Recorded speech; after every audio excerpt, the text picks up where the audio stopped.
오늘 25장의 말씀의 시작은 사무엘의 죽음으로 시작하고 있습니다. 앞선 24장까지의 말씀을 보게 되면 사울과 다윗의 추격전이 이어지고 있는데 갑자기 사무엘의 죽음이 나타나게 되는 마치 관계가 없는 것처럼 뜬금없는 사무엘의 죽음이 등장하게 됩니다. 그런데 오늘 사무엘의 죽음은 이 한 절로 이렇게 등장하게 되지만 이 죽음 앞에서 이스라엘에 대한 여러 가지 상황들을 간접적으로 제시를 해주는 말씀입니다. 이스라엘의 마지막 사사로서 신앙적으로 얻어왔던 이스라엘 가운데 신앙 회복을 위해서 힘을 쏟고 결국 그의 역할이 끝이 났다라는 것을 말해주는 것과 동시에 이제 새로운 시대를 맞이하게 될 것이다 라는 것을 보여주는 것입니다. 이 새로운 시대는 다윗과 사울에 대한 시대를 말해주는 것입니다. 먼저 사울에 대한 것을 보게 되면은 이제 사무엘이 죽고 나서 사울이 기세등등한 더욱더 힘을 얻게 된다라는 것입니다. 이스라엘의 영적 지도자로 보여주었던 사무엘의 죽음을 통해서 더 이상 사울을 통제할 수 있는 자가 없게 되었다라는 것이죠. 그래서 결국 다윗만 사라지면 자신의 자리는 견고해질 수 있다라는 것을 통해서 이제 다윗을 잡는 것에 혈안이 되어 있던 그런 모습이 나타나고 앞으로도 더욱더 그렇게 포악해지는 모습을 보게 되고 결국에는 나라를 보살피지 못하는 것으로 이어지게 되고 이제 그것은 이스라엘에 대한 고통으로 이어지게 된다라는 것이죠. 반대로 다윗에 대한 것을 보게 되면은 우리가 알다시피 하나님의 뜻을 이어갈 왕으로 등장할 이제 다윗이 임박했다라는 것을 보여주고 있는 것입니다. 사무엘의 죽음은 새로운 영적 지도자가 일어날 사람이 이제 다시 일어날 것에 대한 것들을 말해주고 있다라는 것이죠. 그래서 이 갑자기 등장한 사무엘의 죽음은 앞으로 일어날 이스라엘 가운데 또 아픔도 있고 동시에 희망의 메시지들이 이제 그 배경들이 전해지고 있다라는 것입니다. 그리고 그의 죽음을 통해서 발견할 수 있는 것이 무엇이냐면 사무엘의 삶이 얼마나 많은 이들에게 선한 영향력을 끼쳤던 삶이었는지를 알 수 있다는 것입니다. 온 이스라엘 무리가 모여 그를 두고 슬피 울며라고 이렇게 나오게 됩니다. 1절에. 근데 모든 사람은 태어나서 죽는 것은 어쩌면 당연한 일이죠. 인간에 대한 한계가 있다라는 것을 우리는 알 수가 있습니다. 그래서 그 죽음 앞에서 많은 사람들이 눈물을 흘리고 슬픔이 있는 것은 어쩌면 다 당연한 모습이다라는 것이죠. 그런데 오늘 온 이스라엘 백성들이 무리가 모여서 이렇게 슬피 우는 것은 단지 한 생명에 대한 마침에 대한 그 슬픔에 대한 눈물만이 있는 것이 아니다라는 겁니다. 그를 통해서 전해졌던 하나님의 말씀, 또한 그를 통해서 신앙을 회복했던 것에 대한 그 감사, 그리고 그러한 영적 지도자가 죽은 것에 대한 여러 가지 그런 복합적인 감정들이 섞여 있는 그런 눈물과 슬픔이었다라는 것입니다. 그렇게 많은 이들에게 선한 영향력을 또 하나님의 말씀을 흘려보내고 그렇게 살아온 그에 대한 눈물이다라는 것이죠. 그리고 그의 영향력은 앞서 말했던 것처럼 죽음을 통하여서 다윗에게 이어지고 있다라는 것입니다. 다윗을 통하여 계속해서 하나님의 그 선한 영향력이 이어지고 있다라는 것이죠. 우리들도 마찬가지로 살아가면서 크고 작은 영향력들을 주변 사람 가운데 끼치면서 살아가게 됩니다. 그렇다면 우리 그 삶 가운데서 어떠한 것들을 흘려보내면서 살아가고 계십니까? 하나님의 그 선한 영향력을 흘려보내십니까? 아니면 세상의 악한 영향력을 흘려보내고 계십니까? 우리 모두 이 시간 하나님의 선한 영향력을 흘려보내는 삶이 되기를 소망합니다. 하나님 앞에서 말씀으로 온전히 살아내어 하나님의 선한 것들을 흘려보내는 삶이 되기를 바라며 또한 오늘 사무엘에 이어서 다윗이 등장한 것처럼 우리의 삶을 통해서 주변에 믿음의 사람들이 많이 일어나게 하는 그러한 삶을 살아내는 우리들의 삶이 되기를 간절히 소망합니다. 아멘. 네, 2절부터는 나발과 그의 아내 아비가일이 등장하게 됩니다. 2절에서 나발은 양털을 깎고 있는 것으로 등장하는데 당시 양털을 깎는 일은 농사를 주로 했던 우리나라의 경우를 보게 되면 가을철 수확기를 했던 것처럼 1년 중에 가장 큰 또 매우 큰 행사였다라는 것입니다. 그래서 더군다나 그 3,000마리라는 그 엄청난 숫자라는 것이죠. 그 소식이 오늘 다윗에게까지 전해지게 된 것입니다. 다윗은 그런 나발에게 도움을 요청하고 있습니다. 그러나 나발은 다윗의 요청을 거부하고 있는 것이죠. 근데 그 거부는 단순한 거부가 안 된다 이런 것들이 아니라 멸시를 하면서 이렇게 거부를 하고 있다라는 거죠. 10절을 보게 되면은 나발은 다윗이 누구냐라고 하고 있고 이세 아들이 누구냐라고 이렇게 거부하고 있는 것이죠. 누군지 모르는 것처럼 내가 왜 모르는 사람을 도와줘야 되냐라는 것들을 말하고 있다라는 것입니다. 근데 말씀을 통해서 보게 되면은 정말로 다윗은 몰라서 하는 거절이 아니었다라는 것이죠. 오늘 그가 이세의 아들에 대한 호칭을 말하면서 이미 다윗이 누군지 알고 있었다라는 것입니다. 그리고 그의 출신을 밝히면서 같은 유다 지파 가운데 있었던 사람이었다라는 거죠. 그래서 모르는 사람이 아니었다라는 것인데 오늘 그저 멸시와 무시를 통해서 거부하고 있는 것이 나발의 모습이었다라는 것입니다. 그리고 16절을 함께 보게 되면은 이렇게 한 종이 고백하고 있습니다. 우리가 양을 지키는 동안에 그들이 우리와 함께 있어 밤낮 우리에게 담이 되었음이라. 오늘 나발의 재산이었던 양과 소에 대해서 오늘 다윗의 사람들이 함께 있었기 때문에 그들이 우리의 담이 되어서 밤낮 가운데 안전할 수 있었다라는 것을 고백하고 있다라는 것이죠. 그렇게 이 나발은 이러한 모습에 대해서 이제 다윗에게 있어서 모르는 사람일 수 없었다라는 거죠. 뿐만 아니라 오늘 다윗에게 있어서 이러한 상황은 기분이 상하는 일이다라고 볼 수 있는 것입니다. 그리고 나발이 다윗의 요청을 거절하는 궁극적인 일이 나오게 됩니다. 오늘 11절의 말씀을 우리 함께 읽어보도록 하겠습니다. 함께 읽겠습니다. 내가 어찌 내 떡과 물과 내 양털 깎는 자를 위하여 잡은 고기를 가져다가 어디서 왔는지도 알지 못하는 자들에게 주겠느냐 한지라. 오늘 내 떡과 물 또 내 양털 깎는 자를 위하여 작은 고기라는 것을 통해서 나를 매우 강조하고 있는 것이 나발의 모습이었습니다. 오늘 이 자신의 가지고 있는 그 소유, 많은 재산들에 대해서 이것은 나의 것이다 라는 것입니다. 그리고 나의 노력으로 이뤄낸 것이다 라는 것을 그가 그렇게 생각하고 있고 그의 마음 가운데 뿌리 내리고 있다라는 것이죠. 오늘 그 또한 유다 지파로서 하나님 안에 있었던 사람이었다라는 것인데 오늘 그는 자신의 그 모든 것들이 나를 통해서 이뤄낸 것들이다. 그렇기 때문에 줄 수 없다라고 말하는 것이죠. 그래서 이러한 그의 생각은 다윗에 대한 거절로 이어지고 있는 것입니다. 근데 오늘 이 거절은 단순히 다윗에 대한 거절로만 이어지는 것이 아니라 오늘 38절 그 끝절에서 보게 되면은 나발의 죽음을 통해서 단순한 거절이 아니었다라는 것을 알 수 있게 되는 것이죠.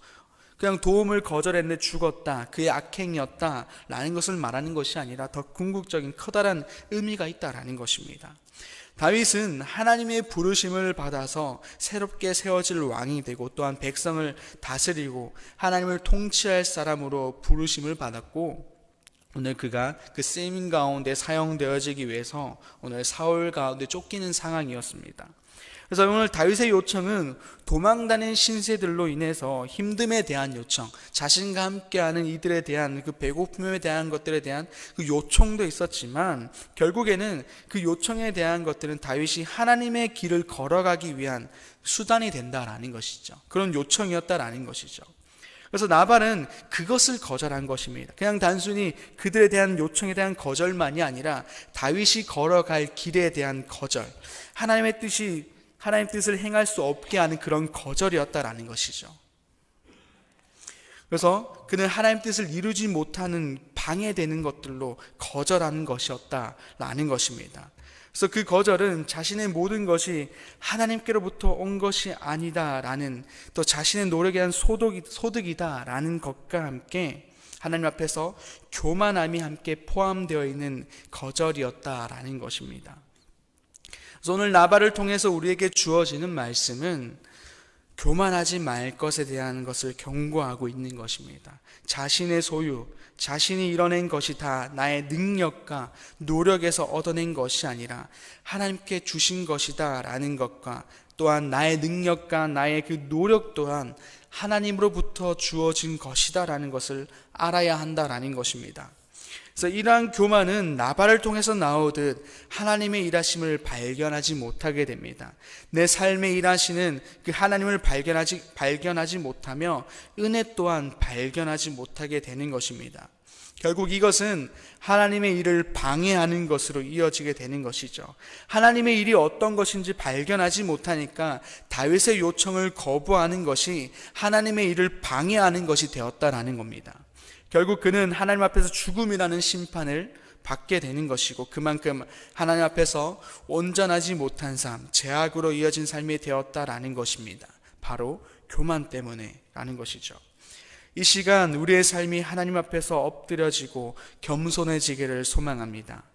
나의 가진 모든 것, 또 내가 이룬 모든 것에 대한 출발점이 나의 손과 나의 노력에서 출발하는 것이 아니라 하나님의 은혜로부터 출발했다는 것을, 또 시작되었다는 것을 우리가 기억하기를 소망합니다.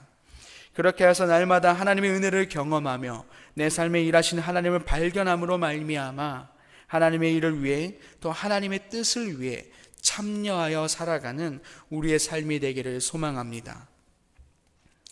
다윗으로는 이제 다윗과 아비가일 가운데 일어난 사건이 또 이어지게 되는데, 아비가일은 나발의 아내였습니다. 나발의 잘못된 행동이 그의 집안 가운데 큰일이 벌어질 수 있었는데 아비가일이 나서서 이 일을 지혜롭게 해결하게 됩니다. 그래서 18절에서 다윗에게 줄 먹을 것들을 그들에게 보내주게 되는 것이죠. 즉 다윗과 다윗의 사람들이 하나님의 일을 잘 감당할 수 있도록 조력자의 역할을 충분히 감당했다라는 것입니다. 이 아비가일의 지혜로운 모습 덕에 나발의 집에 있을 죽음이 피해갈 수 있게 되는 것이었습니다. 이렇게 나발과 아비가일의 반대되는 모습을 통해서 우리의 모습이 또한 교만이 아닌 겸손으로, 또한 지혜로움이 있어야 함을 다시 한번 말해주고 있는 것입니다. 마지막으로 다윗의 모습을 집중해 보면은 좀 안타까운 모습을 발견하게 됩니다. 먼저 다윗이 나발의 거절로 인해서 그들의 집에 해하기로 결정했던 것을 보게 되면은 오늘 이후의 39절에 대한 고백에서 어떠한 감정이었는지를 알 수 있습니다. 우리 39절의 말씀을 함께 읽어보도록 하겠습니다. 39절입니다. 나발이 죽었다 함을 다윗이 듣고 이르되 나발에게 당한 나의 모욕을 갚아주사 종으로 악한 일을 하지 않게 하신 여호와를 찬송할지로다. 여호와께서 나발의 악행을 그의 머리에 돌리셨도다 하니라. 다윗이 아비가일을 자기 아내로 삼으려고 사람을 보내어 그에게 말하게 하매, 오늘 종으로 악한 일을 하지 않게 하신 것에 대한 그 감사와 나발의 악행을 나발의 머리에게 돌리신 것에 대한 감사를 드리고 있습니다. 이것은 그에게 마땅한 심판에 대한 감사가 아니라 오늘 자신이 나발의 거절에 대한, 그것으로 인해서 자신이 나발의 집안에 있는 모든 남자들을 죽이고자 했을 때에 대한 자신의 죄에 대한 고백에 대한 것입니다. 오늘 나발에 대한 그 죄였는데, 나발에 대한 죄를 통해서 그가 모든 나발의 집안에 있는 남자들을 죽이고자 했죠. 그래서 그것에 대한 자기가 그 분노로 인해서 죄를 스스로 지을 뻔했던 것에 대한 그런 모습이 나타나게 되는 것입니다. 그래서 하나님께 내가 그러지 않게 하신 것에 대한 감사, 그래서 결국에 나발의 악행이 나발의 머리에게만 돌아가게 하신 것에 대한 감사, 오늘 또한 아비가를 보내셔서 그것을 막게 하신 것에 대한 감사, 그것이 일어나게 됐다라는 것이죠. 어쨌든 그 아비가를 만나기 전까지 그는 분노에 휩싸여서 찾아갔다라는 것이었습니다. 그런 안타까운 모습이 그에게 나타나게 되었다라는 것이죠. 뿐만 아니라 오늘 43절의 말씀에서 보게 되면은 다윗이 또 이스라엘 아히노암을 아내로 맞았더니 그들 두 사람이 그의 아내가 되니라 라고 나와 있습니다. 오늘 아히노암과 또한 오늘 아비가일을 아내로 맞이하는 그런 모습이 나오게 되는데, 다윗은 오늘 당시의 사회 풍습을 보게 되면은 이런 일부 다처제에 대한 것들이 당연하게 일어날 수 있는 모습들이었습니다. 그리고 왕권을 강화하기 위해서 이런 결혼에 대한 것도 당연하게 일어날 수 있는 모습이었습니다. 하지만 성경을 보게 되면은 이것은 일부 일처제에 대한 그것이 결혼에 대한 바른 제도라는 것을 제시하고 있다라는 것이죠. 창세기 2장 24절에서는 이러므로 남자가 부모를 떠나 그의 아내와 합하여 둘이 한 몸이 이룰지로다. 그리고 신명기 17장 17절에서는 그에게 아내를 많이 두어 그의 마음이 미혹되게 하지 말 것이며 라고 명확하게 말씀하고 있습니다. 오늘 그에게 당연하게 일어나는 그런 사회적인 풍습이었지만 하나님 앞에서, 말씀 앞에서는 그러지 않았다라는 것이죠. 그럼에도 불구하고 오늘 그는 그러한 하나님 앞에서 잘못된 모습으로 이어지고 있는 안타까운 모습이 있다라는 것입니다. 그래서 오늘 말씀은 우리에게 여러 가지 경고의 메시지를 전해주고 있습니다. 교만에 대한 경고와 오늘 다윗을 통해서 인간의 연약함에 대한 경고를 하고 있다는 것이죠. 교만은 결국 하나님을 보지 못하게 하고 그것은 하나님의 일을 방해하는 모습으로 이어진다라는 것과, 다윗을 통해서 늘 믿음 가운데 서고자 하고, 다윗을 보면 계속해서 하나님께 물어봄을 통해서 나아가지만 인간의 그 연약함, 계속해서 방심하면 넘어질 수 있는, 죄로 넘어갈 수 있는 당시의 사회적 당연한 풍습이라는 것을 통해서 자신도 모르게 당연하게 죄 가운데 넘어질 수 있다라는 것을 말씀해 주고 있습니다. 결국 우리는 매일같이 말씀으로 우리의 삶을 채울 때 하나님 안에서 살아갈 수 있는 존재임을 말해주고 있습니다. 이 시간 우리의 연약함을 인정하시고 또한 겸손함으로 주님 앞에 나아가는 우리가 되기를 바라면서, 또한 말씀으로 우리의 삶을 채우는 결단의 시간이 되기를 소망합니다. 그렇게 해서 하나님 보시기에 언제나 합당한 자가 되며 하나님의 모든 뜻하신 일 가운데 참여하면서 살아가는 우리가 되기를 간절히 소망합니다. 기도하겠습니다. 아버지 하나님 감사합니다. 오늘 말씀을 통하여 또 우리들 가운데 깨닫게 하시니 감사합니다. 오늘 다윗을 통하여 우리의 연약함을 또한 발견하게 됩니다. 하나님 앞에 서고자 하지만 늘 연약함 가운데 넘어지는 그러한 모습 뿐만 아니라 우리들 가운데 있음을 알고 있습니다.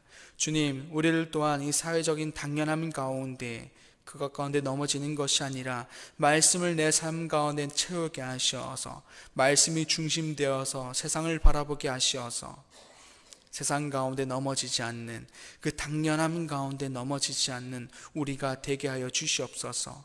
말씀 가운데 서 있게 하여 주시고 말씀으로 판단하여 말씀으로 움직이는 우리가 되게 하여 주시옵소서. 뿐만 아니라 나발같이 교만한 모습이 우리들 가운데 없게 하여 주시옵소서. 늘 말씀으로 세상을 바라보게 하시어서 말씀으로 늘 판단하게 하심을 통해서 교만하지 않는 그러한 모습, 모든 것이 하나님으로 왔다는 그 겸손한 모습이 우리들 가운데 있게 하시어서 삶 가운데서 일하신 그 하나님, 우리들 가운데 동행하신 그 예수님의 그 일하심들을 발견하는 우리가 되게 하여 주시옵소서. 그렇게 하여 하나님 뜻하신 모든 일들 가운데, 또 예수님이 하신 그 모든 일들 가운데 참여하여 함께 살아가는, 동행하며 살아가는, 그 가운데 거하며 살아가는 우리들의 삶이 될 수 있도록 주님께서 함께하여 주시옵소서. 우리의 연약함을 인정합니다. 그렇게 주님께 무릎 꿇고 겸손함으로 나아가오니 주님, 우리들을 주님의 손으로, 주님의 말씀으로 강하게 붙들어 주시옵소서. 감사합니다. 예수님의 이름으로 기도드립니다. 아멘. 하늘에 계신 우리 아버지, 아버지 이름을 거룩하게 하시며 아버지의 나라가 오게 하시며 아버지의 뜻이 하늘에서와 같이 땅에서도 이루어지게 하소서. 오늘 우리에게 일용할 양식을 주시고 우리가 우리에게 잘못한 사람을 용서하여 준 것 같이 우리 죄를 용서하여 주시고 우리를 시험에 빠지지 않게 하시고 악에서 구하소서. 나라와 권능과 영광이 영원히 아버지의 것입니다. 아멘.